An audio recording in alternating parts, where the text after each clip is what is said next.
For us. అంటే నేను అంటున్న క్వశ్చన్ ఏంటంటే శ్రీధర్బాబు గారు, కేసీఆర్ ఉన్నప్పుడే బాగుండేది, ఇప్పుడు 22 నెలల్లో వీళ్ళు ఏం చేయట్లేదు, ఇంకేం రావట్లేదు, మాకు రైతు భరోసా రావట్లేదు, మహిళలకు 2500 ఇస్తామన్నారు ఇవ్వట్లేదు, తర్వాత ఆటో డ్రైవర్లకు 12,000 అన్నారు నష్టపోతే అవి రావట్లేదు, ఇట్లా మీరు ఇచ్చిన హామీలు ఏమో పెద్ద చిట్టా ఉంది.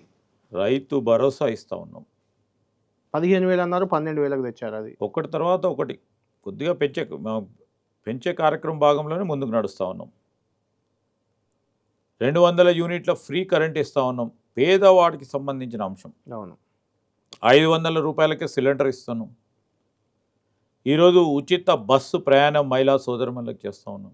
పేదవాడికి సంబంధించి ఈరోజు తెల్ల రేషన్ కార్డుదారులందరికీ కూడా సన్న బియ్యం ఇచ్చే కార్యక్రమం చేస్తాం.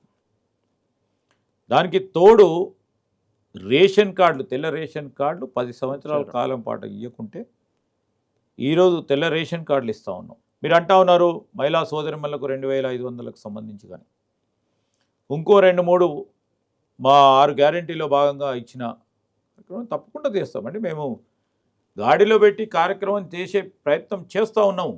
మేము వారిలాగా చెప్పి మర్చిపోలే. మేము ఈరోజు చెప్తా ఉన్నాము, వారు 3 ఎకరాల భూమి అన్నారు ఎస్సీ ఎస్టీలకు, మర్చిపోయినారు 10 సంవత్సరాలు. ఈ నిరుద్యోగ యువతకు ఏమన్నారు, ప్రతి ఇంటికి ఒక ఉద్యోగం అన్నారు. మీరు కూడా నిరుద్యోగ భృతి అన్నారు.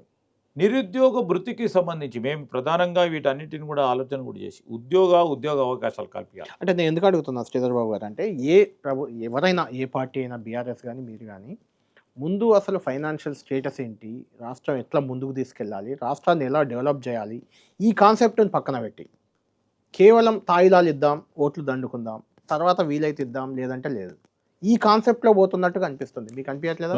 నో. రాజకీయ పార్టీలు చాలా చోట్ల ఒక సందర్భంలో మేము ఈ ప్రత్యేకంగా మన రాష్ట్రానికి సంబంధించి చెప్తాం.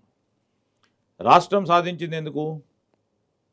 రాష్ట్రం సాధించిన వారు వేచి చూస్తున్న తరుణంలో మా వైపు చూస్తూ ఉండే ప్రజలు, ఉద్యోగాలు కావాలి, నీళ్లు, నిధులు, నియామకాలు, నీళ్లు కావాలి, నియామకాలు జరగాలి, నిధులు రావాలి.